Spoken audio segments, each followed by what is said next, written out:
오늘 에스겔서 47장, 48장 에스겔 마지막 시간이 되겠습니다. 우리 에스겔 47장, 48장까지 함께 조금 길지만 함께 보겠습니다. 47장의 말씀을 함께 봅니다. 그가 나를 데리고 성전 문에 이르시니 성전의 앞면이 동쪽을 향하였는데 그 문지방 밑에서 물이 나와 동쪽으로 흐르다가 성전 오른쪽 제단 남쪽으로 흘러내리더라. 그가 또 나를 데리고 북문으로 나가서 바깥 길로 꺾여 동쪽을 향한 바깥문에 이르시기로 본즉 물이 그 오른쪽에서 스며 나오더라. 그 사람이 손에 줄을 잡고 동쪽으로 나아가며 천척을 측량한 후에 내게 그 물을 건너게 하시니 물이 발목에 오르더니 다시 천척을 측량하고 내게 물을 건너게 하시니 물이 무릎에 오르고 다시 천척을 측량하고 내게 물을 건너게 하시니 물이 허리에 오르고 다시 천척을 측량하시니 물이 내가 건너지 못할 강이 된지라. 그 물이 가득하여 헤엄칠 만한 물이요 사람이 능히 건너지 못할 강이더라. 그가 내게 이르시되 인자야 네가 이것을 보았느냐 하시고 나를 인도하여 강가로 돌아가게 하시기로 내가 돌아가니 강 좌우편에 나무가 심히 많더라. 그가 내게 이르시되 이 물이 동쪽으로 향하여 흘러 아라바로 내려가서 바다에 이르리니 이 흘러 내리는 물로 그 바다의 물이 되살아나리라. 이 강물이 이르는 곳마다 번성하는 모든 생물이 살고 또 고기가 심히 많으리니 이 물이 흘러 들어가므로 바닷물이 되살아나겠고 이 강이 이르는 각처의 모든 것이 살 것이며 또 이 강가에 어부가 설 것이니 엔게디에서부터 에네글라임까지 그물 치는 곳이 될 것이라. 그 고기가 각종 종류를 따라 큰 바다의 고기같이 심히 많으려니와 그 진펄과 갯펄은 되살아나지 못하고 소금 땅이 될 것이며 강 좌우 가에는 각종 먹을 과실 나무가 자라서 그 잎이 시들지 아니하며 열매가 끊이지 아니하고 달마다 새 열매를 맺으리니 그 물이 성소를 통하여 나옴이라. 그 열매는 먹을 만하고 그 잎사귀는 약 재료가 되리라. 주 여호와께서 이같이 말씀하셨느니라. 너희는 이 경계선대로 이스라엘 12지파에게 이 두 땅을 나누어 기업이 되게 하되 요셉에게는 두 몫이니라. 내가 옛적에 내 손을 들어 맹세하여 이 땅을 너희 조상들에게 주겠다고 하였나니 너희는 공평하게 나누어 기업을 삼으라.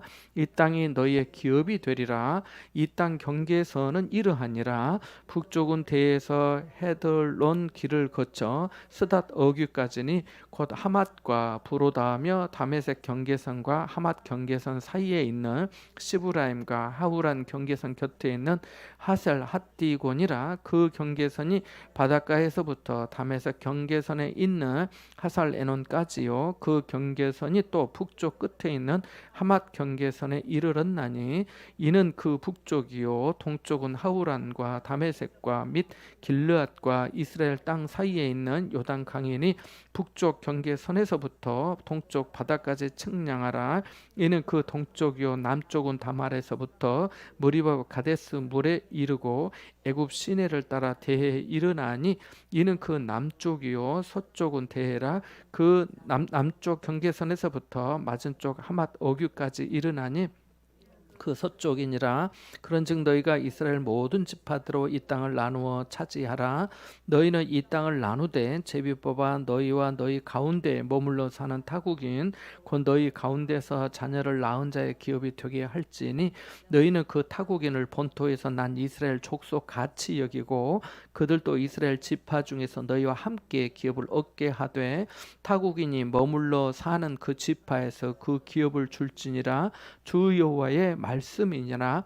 모든 지파의 이름은 이와 같으니라. 북쪽 끝에서부터 헤들론 길을 거쳐 하맛 어귀를 지나서 다메섹 경계선에 있는 하살 에논까지 곧 북쪽으로 하맛 경계선에 미치는 땅 동쪽에서 서쪽까지는 단의 몫이요 단 경계선 다음으로 동쪽에서 서쪽까지는 아셀의 몫이요 아셀 경계선 다음으로 동쪽에서 서쪽까지는 납달리의 몫이요 납달리 경계선 다음으로 동쪽에서 서쪽까지는 므낫세의 몫이요 므낫세 경계선 다음으로 동쪽에서 서쪽까지는 에브라임의 몫이요 에브라임 경계선 다음으로 동쪽에서 서쪽까지는 르우벤의 몫이요 르우벤 경계선 다음으로 동쪽에서 서쪽까지는 유다의 몫이요 유다 경계선 다음으로 동쪽에서 서쪽까지는 너희가 예물로 드릴 땅이라. 너비는 2만 5천 척이요 기르는 다른 몫의 동쪽에서 서쪽까지와 같고 성소는 그 중앙에 있을지니 곧 너희가 여호와께 드려 예물로 삼을 땅의 길이는 2만 5천 척이요 너비는 만 척이라. 이 드리는 거룩한 땅은 제사장에게 돌릴지니 북쪽으로 길이가 2만 5천 척이요 서쪽으로 너비는 만 척이요 동쪽으로 너비가 만 척이요 남쪽으로 길이가 2만 5천 척이라. 그 중앙에 여호와의 성소가 있게 하고 사독의 자손 중에서 거룩하게 구별한 제사장에게 돌릴지어다. 그들은 직분을 지키고 이스라엘 족속이 그릇될 때에 레위 사람이 그릇된 것처럼 그릇되지 아니하였느니라. 땅의 예물 중에서 그들이 예물을 받을지니 레위인의 접경제에 관한 가장 거룩한 예물이니라. 제사장의 경계선을 따라 레위 사람의 몫을 주되 기르는 2만 5천 척이요 너비는 만 척으로 할지니 이 구역의 길이가 2만 5천 척이요 너비가 각기 만 척이라. 그들이 그 땅을 팔지도 못하며 바꾸지도 못하며 그 땅에 처음 익은 열매를 남에게 주지도 못하리니 이는 여호와께 거룩히 구별한 것임이라. 이 2만 5천 척 다음으로 너비 5천 척은 속된 땅으로 구분하여 성읍을 세우며 거주하는 곳과 전원을 삼되 성읍이 그 중앙에 있게 할지니 그 크기는 북쪽도 4,500척이요 남쪽도 4,500척이요 동쪽도 4,500척이요 서쪽도 4,500척이며 그 성읍의 들은 북쪽으로 250척이요 남쪽으로 250척이요 동쪽으로 250척이요 서쪽으로 250척이며 예물을 삼아 거룩히 구별할 땅과 연접하여 남아있는 땅의 길이는 동쪽으로 만척이요 서쪽으로 만척이라. 곧 예물을 삼아 거룩하게 구별할 땅과 연접하였으며 그 땅의 소산을 성읍에서 일하는 자의 양식을 삼을지라. 이스라엘 모든 지파 가운데 그 성읍에서 일하는 자는 그 땅을 경작할지니라. 그런즉 예물로 드리는 땅의 합계는 길이도 2만 5천 척이요 너비도 2만 5천 척이라. 너희가 거룩히 구별하여 드릴 땅은 성읍의 기지와 합하여 네모 반듯할 것이며니라. 거룩하게 구별할 땅과 성읍의 기지 좌우편의 남은 땅은 군주에게 돌릴지니 곧 거룩하게 구별할 땅의 동쪽을 향한 그 경계선 앞 2만 5천 척과 서쪽을 향한 그 경계선 앞 2만 5천 척이라. 다른 목들과 연접한 땅이니 군주에게 돌릴 것이며 거룩하게 구별할 땅과 성전의 성소가 그 중앙에 있으리라. 그런즉 군주에게 돌려 그에게 속할 땅은 레위 사람의 기업 좌우편과 성읍의 기지 좌우편이며 유다 지경과 베냐민 지경 사이에 있을지니라. 그 나머지 모든 지파는 동쪽에서 서쪽까지는 베냐민의 몫이요 베냐민 경계선 다음으로 동쪽에서 서쪽까지는 시므온의 몫이요 시므온 경계선 다음으로 동쪽에서 서쪽까지는 이사갈의 몫이요 이사갈 경계선 다음으로 동쪽에서 서쪽까지는 스불론의 몫이요 스불론 경계선 다음으로 동쪽에서 서쪽까지는 갓세의 몫이며 갓 경계선 다음으로 남쪽 경계선은 다말에서부터 무리바 가데스 셈에 이르고 애굽 시내를 따라 대해에 이르나니 이것은 너희가 제비 뽑아 이스라엘 지파에게 나누어 주어 기업이 되게 할 땅이요 또 이것들은 그들의 몫이니라. 주 여호와의 말씀이니라. 그 성읍의 출입구는 이러하니라. 북쪽의 너비가 4,500척이라. 그 성읍의 문들은 이스라엘 지파들의 이름을 따를 것인데 북쪽으로 문이 셋이라. 하나는 루벤 문이요 하나는 유다 문이요 하나는 레위 문이며 동쪽의 너비는 4,500척이니 또한 문이 셋이라 하나는 요셉 문이요 하나는 베냐민 문이요 하나는 단 문이며 남쪽의 너비는 4,500척이니 또한 문이 셋이라 하나는 시므온 문이요 하나는 이사갈 문이요 하나는 스불론 문이며 서쪽도 4,500척이니 또한 문이 셋이라 하나는 갓 문이요 하나는 아셀 문이요 하나는 납달리 문이며 그 사방의 합계는 18,000척이라 그날 후로는 그 성읍의 이름을 여호와 삼마라 하리라. 아멘. 읽으시느라고 수고 많으셨답니다. 자, 몇 구절 표시를 좀 하면 좋을 것 같아요. 오늘은 47장, 48장 중에 47장이 더 좀 중요하다 이렇게 볼 수가 있는데요. 47장의 1절 그리고 3절, 3절부터 9절까지, 3절부터 9절까지 몽땅, 그리고 12절, 그리고 14절, 22절, 23절, 48장에서는 8, 9, 10, 11, 8절, 9절, 10절, 11절, 그리고 14절, 15절, 그리고 22절, 그리고 마지막 절 35절. 성경에서 여호와 삼마, 여호와 니시, 여호와 이레 이렇게 그런 단어들이 몇 번 나오는데요. 오늘은 여호와 삼마, 그래서 35절 마지막 절 여호와 삼마라고 하는 말씀은 에스겔서 48장 마지막 절에 있다. 이렇게 알고 계시면 좋을 것 같습니다.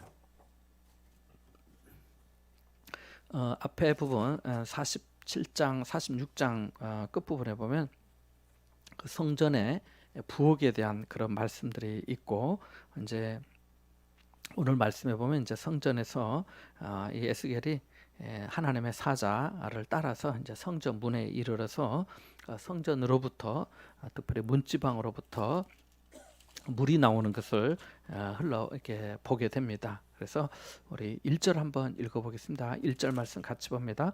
그가 나를 데리고 성전 문에 이르시니 성전의 앞면이 동쪽을 향하였는데 그 문지방 밑에서 물이 나와 동쪽으로 흐르다가 성전 오른쪽 제단 남쪽으로 흘러 내리더라. 아멘. 그러니까 성전이 이렇게 있는데 남쪽을 향해서 있는 게 아니라 성전문이 동양을 향해서 있는 겁니다. 해 돋는 쪽 이렇게. 그래서 이렇게 기준에서 보면은 동양이니까 남쪽이 오른쪽이 되겠죠. 오른쪽, 오른쪽, 오른쪽 이렇게 되거든요. 그래서 바로 그것을 좀 생각하고 보시면 좋을 것 같습니다. 그래서 그 다음에 내용들이 다 그렇게 좀 이렇게 이어지는 게 나오거든요. 그래서 북문도 2절 말씀에 보면 그가 또 나를 북문으로 나가서 바깥길로 꺾여 동쪽을 향한 바깥문, 그러니까 동쪽을 북쪽이었는데 동쪽이니까 이렇게 되겠죠. 그 남북이니까. 그래서 오른쪽인데 동쪽을 향한 바깥문에 이르시기로 본즉 물이 그 오른쪽에서 스며 나오더라. 이렇게 말씀하고 있습니다. 그래서 성전 문지방에서 물이 나와 동쪽으로 흐르다가 또 성전 오른쪽 제단 남쪽으로 흘러내리고 북문에서도 보니까 물이 그 오른쪽 동쪽에서 스며 나오는 것을 보았다. 이렇게 말씀합니다. 자, 여기서 우리는 하나님이 생명수의 원천이시다라고 하는 것을 보게 되면 이 내용이 이제 이어지는 내용이 나오지만은 모든 걸 살리는 물이 되거든요. 우리 8절 말씀 한번 읽어볼까요? 8절 말씀 같이 한번 보겠습니다. 먼저 8절과 9절을 같이 봅니다. 그가 내게 이르시되 이 물이 동쪽으로 향하여 흘러 아라바로 내려가서 바다에 이르리니 이 흘러내리는 물로 그 바다의 물이 되살아 나리라. 이 강물이 이르는 곳마다 번성하는 모든 생물이 살고 또 고기가 심히 많으리니 이 물이 흘러 들어가므로 바닷물이 되살아 나겠고 이 강이 이르는 각체의 모든 것이 살 것이며. 아멘. 그래서 이 물 여기에서 이제 조금 써놓으시면 좋겠습니다. 거기 8절에 보면 아라바라고 나오는데요. 아라바는 요단강을 말합니다. 요단강. 그래서 이 물이 이제 성전에 흘러서 요단강을 쭉 타고 내려가면 우리가 지금도 그렇지만 지금은 거의 다 요단강이라고 이렇게 할 수도 없습니다만은 갈릴리에서 물이 요단강을 타고 흘러내리면 어디 가서 멈출까요? 사해에 가서 멈추거든요. 그래서 여기 아라바가 요단강이다 이렇게 생각하시면 돼요. 그래서 요단강으로 내려가서 바다에 이른다 했는데 이 바다가 사해 바다를 말합니다. 우리 성경에는 사해 바다다 이렇게 나와 있지 않지만은 바다에, 왜냐하면 그래서 그 다음 8절 끝부분에 보면 이 흘러내리는 물로 그 바다의 물이 되살아나리라. 되살아난다고 하는 것은 이 바다의 물이 어떻게 되어 있다는 거예요? 죽어 있다는 거죠. 죽어 있다는 거. 그래서 되살아난다고 말씀하고 있는 겁니다. 그래서 9절에 이 강물이 이르는 곳마다 번성하는 모든 생물이 살고 또 고기가 심히 많으리니 이 물이 흘러 들어가므로 바닷물이 되살아나겠고 이 강물이 이르는 각처에 모든 것이 살 것이다 이렇게 말씀하고 있습니다. 물론 10절의 말씀도 마찬가지입니다. 그래서 살아나니까 어부도 있고 고기도 많을 것이다 라고 말씀합니다. 근데 11절 말씀은 살아나지 못하는 부분도 있어요. 진펄과 갯벌은 되살아나지 못하고 소금 땅이 될 것이다 이렇게 말씀하는데, 그래서 나중에 다시 한번 생각하기로 하고, 먼저 이 물에 대해서 생명 하나님께서 생명수의 원천이시다라고 하는 겁니다. 에레미야 2장 13절 한번 찾아볼까요? 에레미야 2장 13절입니다. 에레미야 2장 13절 말씀.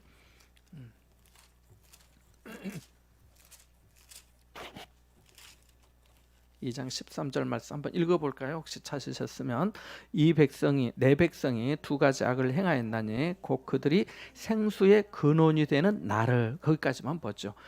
예수 하나님께서 말씀하시기를 생수의 근원이 된다라고 말씀하고 계십니다.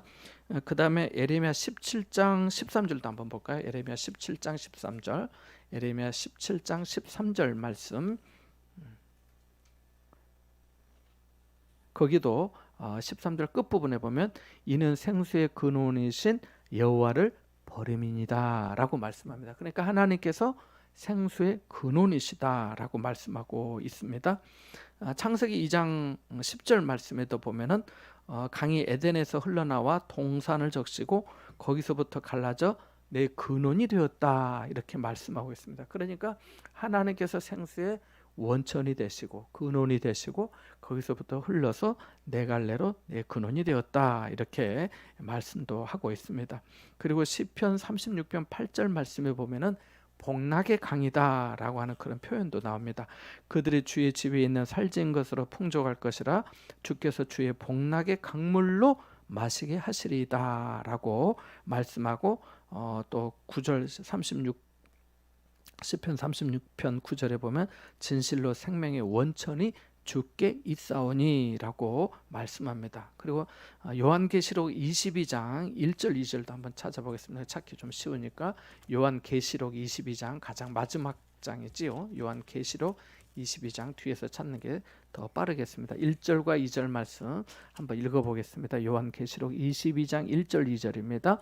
그가 수정같이 맑은 생명수의 강을 내게 보이니 하나님과 및 어린 양의 보좌로부터 나와서 길 가운데로 흐르더라. 강 좌우에 생명나무가 있어 12가지 열매를 맺되 달마다 그 열매를 맺고 그 나무 잎사귀들은 만국을 치료하기 위하여 있더라. 아멘.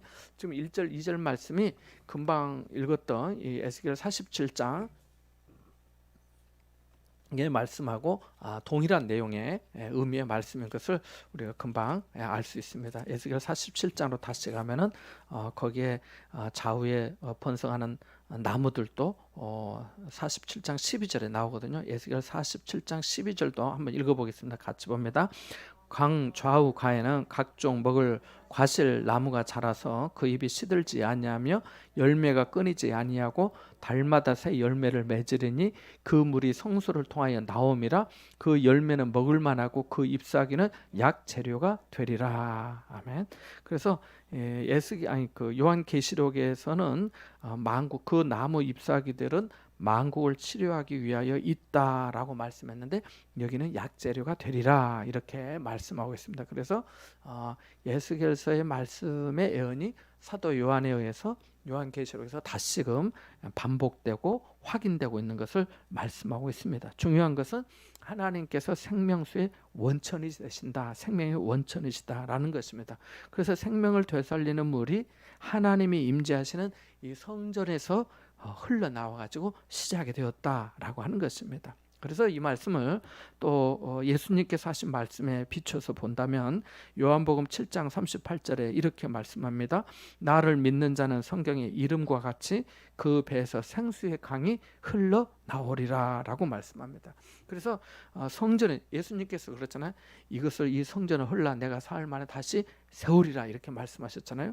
성전의 주인이신 성전이신 예수님에게서 흘러나오는 생명수의 은혜가 있다는 것입니다.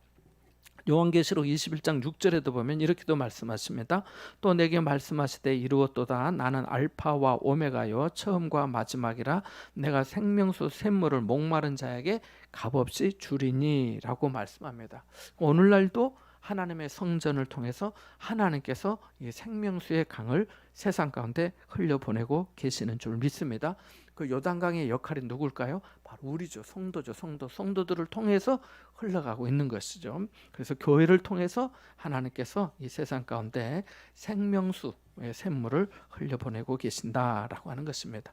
자, 에스겔 47장 2절 끝부분에 보면 그 오른쪽에서 스며 나오더라 이렇게 표현이 되어 있습니다. 스며, 그러니까 아주 조금씩 스며 나오는 것처럼 이렇게 우리가 느낄 수가 있는데요.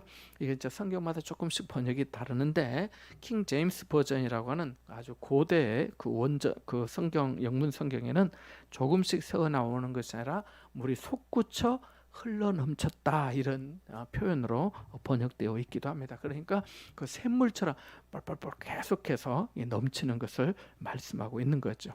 자, 그런데 보니까 3절에서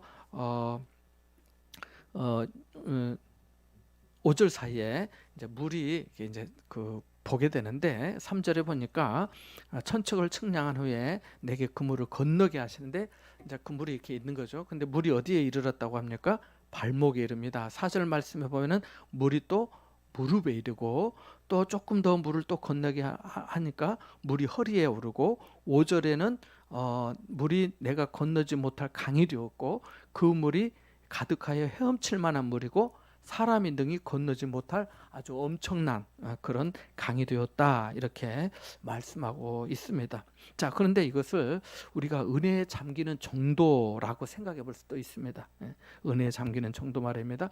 그래서 발목이 잠길 수도 있고 무릎 정도 잠길 수도 있고 허리 정도 잠길 수도 있고 아예 건너지 못할 강에 대해서 사람이 건너지면 완전히 잠기는 거죠. 완전 잠기는 거죠. 그것을 생각해 볼 수 있는데 잠기는 것으로 신앙이 점점 더 깊어진다 이렇게 우리가 좀 이렇게 좀 적용해서 생각해 볼 수가 있겠습니다. 그러니까 발목 신앙 또는 무릎 신앙 또 허리 신앙 잠기는 신앙, 완전히 잠기는 신앙 이렇게 볼 수가 있는데 이 발목 신앙은 믿기는 믿지만은 자기가 가고 싶은 대로 다 가는 신앙입니다. 이 발목 정도 잠기는 것은 별로 잠기는 게 아니죠. 그냥 자박자박하고 마음대로 뛰어놀고 그 어린아이들을 보면 알 수가 있죠. 그러니까 나도 교회 다녀, 나도 예수 믿어 라고 말은 하지만 변화나 도전이 없고 그냥 거의 없는 그런 신앙입니다. 그래서 와서 예배드리고 가는 길에 맥주 한잔하고 또 나가서 또 한 대 하고 이렇게 하는 거죠. 그래서 이 발목 신앙이 발목 신앙. 발목 신앙은 그냥 다 그냥 편안한 거예요. 교회 오긴 왔죠. 은혜의 발을 드리긴 드렸지만은 아직은 자기 마음대로 가고 하는 것입니다. 그게 바로 이 발목 신앙입니다. 그래서 교회를 다니긴 다니지만은 다른 사람 거의 의식하지 않고 그렇게 생활하는 것, 그것을 바로 발목 신앙이다 이렇게 그래서 말씀하고 이렇게 생각해 볼 수가 있습니다. 가고 싶은 거 다 가는 거죠. 하고 싶은 것 거의 다 하는 거죠. 그래서 발목 신앙이 교회에 의외로 엄청 많다는 것입니다.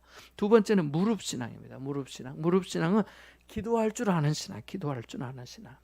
문제가 있으면 하나님께 기도해야지 하는 그런 신앙이죠. 그러니까 발목 신앙보다는 좀 나은 신앙이죠. 무릎 신앙은 기도는 하지만은 중심은 아직 안 바뀐 신앙입니다. 그래서 한국 교회 성도의 한 60% 정도를 이렇게 무릎 신앙이다. 기도를 하긴 하지만은 아무튼 아직은 부족한 부분이 있는 신앙이 바로 이 발목 신앙입니다.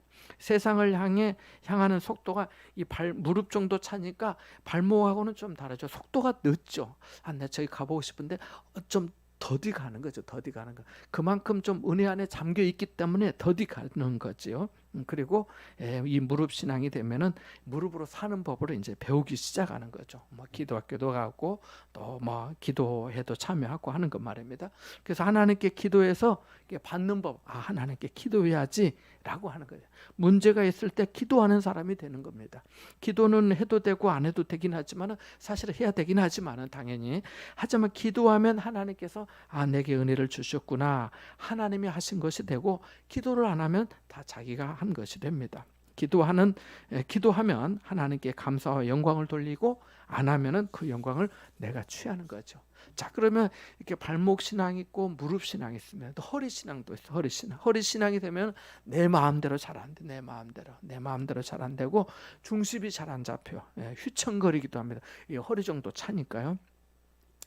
가서 여러분 여기 일광해수욕장이나 광안리나 해운대 해변에 이 바닷가에 가서 뭐 이렇게 허리 정도 들어가면 마음대로 돼야 안 돼요? 그때는 잘 안 됩니다. 중심이 잘 안 잡히고 그래요. 발목 신앙은 완전 자유예요. 무릎 신앙은 완전 자유하지도 않고 어정쩡해요. 기도는 하면서 했다 안 했다니까 그런 거죠.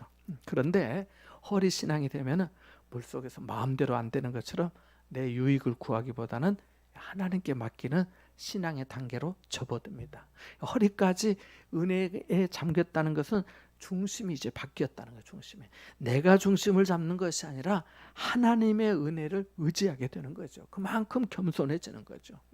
물질이나 시간이나 또 자녀나 인생의 이런 모든 계획이 내가 생각한 계획이 아니라 하나님의 마음으로, 그 하나님의 은혜 안으로 딱 들어가서 진짜 복음 앞에 어떻게 살아야 될지를, 왜냐하면 그때는 내가 중심을 잡는 것이 아니라 하나님이 잡아주시면 안 된다는 거, 잡아주셔야만 된다는 것을 알기 때문에 그런 겁니다. 그래서 내 마음대로 안 살아지는 거죠. 허리 신앙이 되면은 생각이 달라지고 말이 달라집니다. 교회가 이러니 저러니 광고하기 전에 하나님의 마음이 자기에게 와요. 내가 무엇을 위해 살아야 할지, 어떻게 살아야 되는지 생각의 중심이 하나님께 향하기 시작한 겁니다. 그래서 이 허리 신앙이 대단히 중요하다는 것을 우리가 알 수가 있습니다.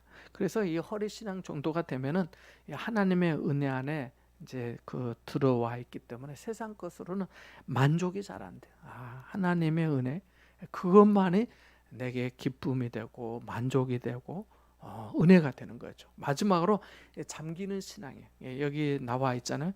능히 건너지 못할 강. 그러니까 완전히 잠기는 거죠. 완전히 그리스도 안에 잠기는 것입니다. 나는 없고 오직 주만 보이는 단계죠. 성령 안에 잠겨서 성령이 충만한 단계라고 할 수 있습니다. 근데 이때 이게 완전히 은혜 안에 막 잠겨야 되는데 진짜 잘 안 잠기는 부분이 있어요. 그건 뭘까요? 입이에요. 입. 다른 데 다 잠겼는데 입이 안 잠겨. 입이 안 잠겨서 계속 말하는 경우도 있어요. 입이 잠겨야 돼요. 잠언에 입이나 또 말에 대한 교훈이 엄청 많습니다만은 교회는 다른 것 때문이 아니라 입 때문에 문제가 생기곤 합니다. 귀신의 역사는 항상 입이 흥하고 입이 흥해. 그래서 입이 잠겨야 돼요. 같은 말이라도 사람을 살리는 말이 있지만은 칼로 찌르듯 함부로 말하는 것도 있잖아요. 그래서 말로 사람을 찔러 쪼개면서 자기가 만족하는 사람이었는데 그러면 안 되고 성령의 말씀, 성경의 말씀만이 우리를 찔러 쪼개고 변화시켜야 되는 줄 믿습니다. 그래서 입이 잠겨야 돼요. 입이 잠기지 않고 봉사하면 엄청 시끄럽습니다. 다 잠겼는데 거기가 살아있거든요. 안 잠긴 거죠. 안 잠긴 거. 교회에 일꾼은 많은데 입이 잠기는 일꾼이 있으면 교회가 유익하고 덕이 되고 복이 됩니다. 그런데 일은 열심히 하면서 막 떠들면서 하면은 이제 시끄럽고 어려워지는 거죠. 그래서 입까지도 잠겨야 되는 거죠. 말씀과 같이 머리까지 다 잠기면 이제 자아가 죽는 겁니다. 그래서 내가 그리스도 안에 내가 죽고 그리스도가 살게 되는 거죠. 왜냐하면 내가 죽었는데, 내가 잠겼는데, 내가 다 수면 안에 은혜 안에 완전히 잠겼는데 거기가 무슨 자아가 있겠어요? 무슨 주장이 있겠어요? 하나님의 은혜만 바라고 하나님께서 하시는 줄 전 믿습니다 하면서 기다리고 또 감사하고 그렇게 살아가는 거죠. 그러면서 하나님께서 은혜를 주시니까 또 다른 사람들에게 또 은혜와 사랑을 끼치게 되는 거죠. 자, 그래서 바로 그러한 내용으로 우리가 적용해 볼 수 있습니다. 그래서 우리가 발목 신앙인가, 아니면 무릎 신앙인가, 아니면 허리 정도 잠긴 신앙인가, 아니면 정말 다 온전히 잠기는 신앙인가 하는 것을 우리가 생각해 볼 수 있어야겠습니다. 자, 여기 11절 말씀에 보면 어떤 성경이나 또 그 성경책들 중에 보면 자, 10절까지는 너무 내용이 좋아요. 그런데 11절 말씀에 그 진펄과 개펄은 되살아나지 못하고 소금 땅이 될 것이다, 이렇게 말씀하고 있는데 거기는 안 좋구나 이렇게 생각하기가 쉬워요. 그리고 또 어떤 책들도 그렇게 또 해석을 좀 해놓는 부분도 있더라고요. 은혜가 임했는데 그 은혜를 안 받아들이니까 이 진펄과 개펄은 바로 은혜를 받아들이지 않는 그 생명수의 물을 받아들이지 못하는 거구나. 그래서 소금 땅이 된다는 말이구나 라고 생각할 수 있는데 그거 아니고요. 이런 뜻이에요. 자, 여기 여기 한번 43장 한번 보실까요? 43장 에스겔 43장 24절 한번 읽어볼까요? 같이 보겠습니다. 43장 24절입니다. 같이 봅니다. 나 여호와 앞에 받들어다가 제사장은 그 위에 소금을 쳐서 나 여호와께 번제로 드릴 것이며. 아멘. 그러니까 제사장은 그 위에 소금을 뭘 치라고요? 소금을 치. 여기서 말하는 그 위는 22절, 23절, 24절에 보면 속죄 제물들에 대해서 소금을 치라는 거거든요. 그럼 소금이 있어야 돼요, 없어야 돼요? 있어야 되죠. 그러니까 하나님께서 다른 데는 다 되살아나게 하고 고기도 많게 하고 또 고기 잡는 어부도 있게 하고 하나님께서 그렇게 되살아나도록 은혜를 주실 것인데 이 하나님의 제사에 필요한 또 소금도 있어야 될 거 아니에요.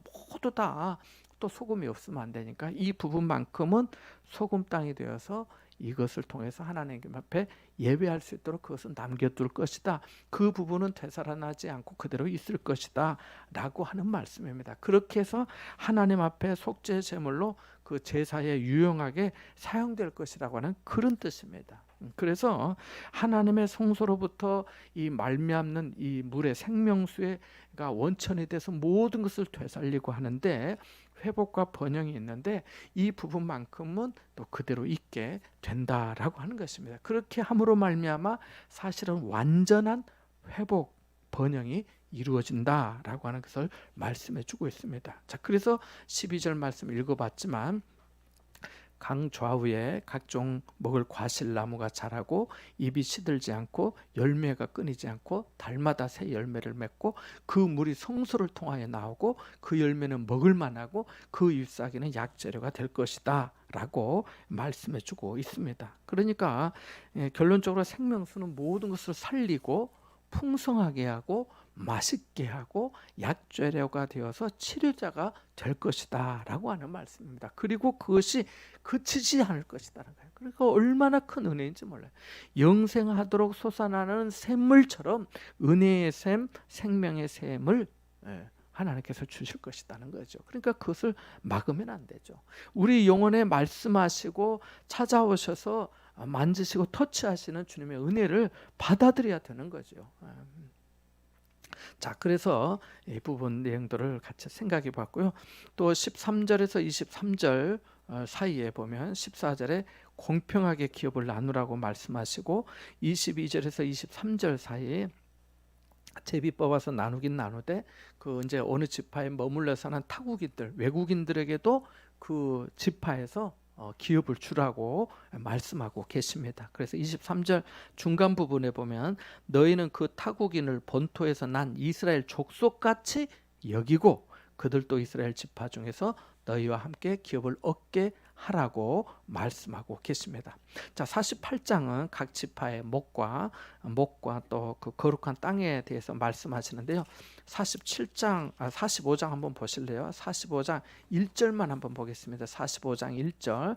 거기 보면 이렇게 말씀합니다. 너희는 제비 뽑아 땅을 나누어 기업으로 삼을 때 한 구역을 거룩한 땅으로 삼아 여호와께 예물로 드릴지니 해서 그 길이가 25,000척, 너비는 10,000척 이렇게 나오거든요. 그게 어딘지는 나와 있지 않았어요. 근데 48장에 그 위치가 나옵니다. 48장 8절 말씀 한번 볼까요? 8절 9절 같이 보면 됩니다. 시작. 유다 경계선 다음으로 동쪽에서 서쪽까지는 너희가 예물로 드릴 땅이라. 거기 예물로 드릴 구별될 땅이에요. 너희는 2만 5천 척이요, 너비는 2만 5천 척이요, 길이는 다른 몫에 동쪽에서 서쪽까지와 같고 성소는 그 중앙에 있을지니 곧 너희가 여호와께 드려 예물로 삼을 땅의 길이는 2만 5천 척이요 너비는 만 척이라. 이렇게 해서 바로 이 거룩한 땅의 위치가 유다 지파 경계선 다음에 있는 것을 말씀하고 있고요. 또 10절과 11절 말씀, 특별히 11절에 보면 이 땅을 사독 제사장에게 주라고, 물론 앞부분에도 그런 내용이 나왔지만 우리가 성경을 보세요. 그게 어디 위치지 이걸 안 나왔었거든요. 근데 여기에 말씀합니다. 이유가 나오죠. 중간에 보니까 그들은 직분을 지키고 이스라엘 족속이 그릇될 때에 레위 사람이 그릇된 것처럼 그릇되지 아니하였느니라 라고 말씀합니다. 그래서 바로 그런 것을 말씀하고 있고 14절과 15절에는 이 제사장 또 레위인들에게 준 그 땅은 팔지도 못하고 바꾸지도 못하고 그 땅에 처음 익은 열매를 남에게 주지도 못하고 이렇게 14절에 말씀합니다. 그리고 또 15절에도 45장에 나왔던 그 전원 부분, 성읍을 세우는 부분들, 또 21절에 45장에 나왔던 군주, 왕에게 줘야 되는 그런 땅들에 대해서도 21절과 22절에 말씀하고 있고 마지막 절 35절에 여호와 삼마라 말씀하고 있습니다. 자, 오늘 여기서 우리가 오늘 교훈을 마지막으로 생각해 본데 나는 어느 단계, 어느 은혜의 단계에 머무는 정도의 신앙일까 생각해 보는 거죠. 발목 신앙인가, 무릎 신앙인가, 허리에 잠기는 신앙인가, 아니면 완전히 잠기는 그런 신앙인가 한번 생각해 볼 수가 있겠습니다.